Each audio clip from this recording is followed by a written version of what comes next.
আমরা তাদেরকে চিনিও না, কালকে আমাদের সাথে আন্দোলনও ছিল না। এখানে বের হয়েছে একদল আহতদের সমন্বয়ক, ঠিক আছে, অথচ কালকে সকাল থেকে ধরে সারা রাত আমরা ছিলাম রাস্তায়। তারা নাকি এখন আহতদের সমন্বয়ক হয়ে দাবি দাবা নিয়ে আইসা আগে বসে রয়েছে।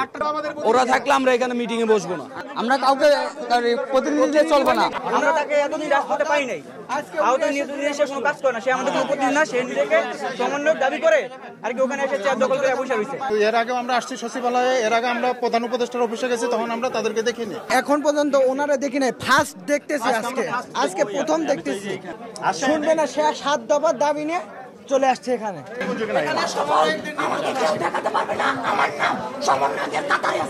ওরা কি করছে, একটা গ্রুপ বিভক্ত করছে, গ্রুপ বিভক্ত রক্তিম শক্তি নামে একটা গ্রুপ করছে।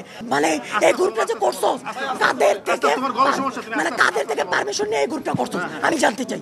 এখানে কি আহতরা ছিল না, তাদের জানার অধিকার নাই? চলে গেল সমন্বয়কদের কাছে সেন্টার পয়েন্টে। কেন ভাই, ওরা আন্দোলন করে নাই, ওরা রাস্তায় ছিল না, ওদের জানার অধিকার নাই? এখন আমরা সবার জন্য আসছি, এখানে আমার জন্য আমি আসি নাই। আহতদের ওখানে সমন্বয়ক ছিল, ওই কাগজের নিচে দেখা এরা ক্ষিপ্ত হয়ে গেছে। সমন্বয়ক, আমি মিডিয়ার সামনে কথা বলার সময় ওই সময় সমন্বয়ক ছিল, আমি বলছিলাম সমন্বয়ক তো যেহেতু মিডিয়ার কাছে দিয়ে দিছি, ওটা থাকুক, এটা পরেও চেঞ্জ করবো। এখানে তো এমন হইতেছে না, মিটিংটা হইতেছে এক পরিবারের কয়েকজন ভাইয়ের মধ্যে। আপনারা যে হিসাবে বলতেছেন মনে হচ্ছে, আমার কাছে এমন অনেকটা লাগতেছে যে ছাত্রদল আর ছাত্রলীগের মিটিং, যে কেউ ক্ষমতা আছে, যদি মিডিয়া না থাকে কেউ মনে মেরে দিবে। আহতদের নিয়ে কোনো বিভাজনের রাজনীতি, এই রাজনীতিকে আমরা সন্দেহের চোখে দেখি।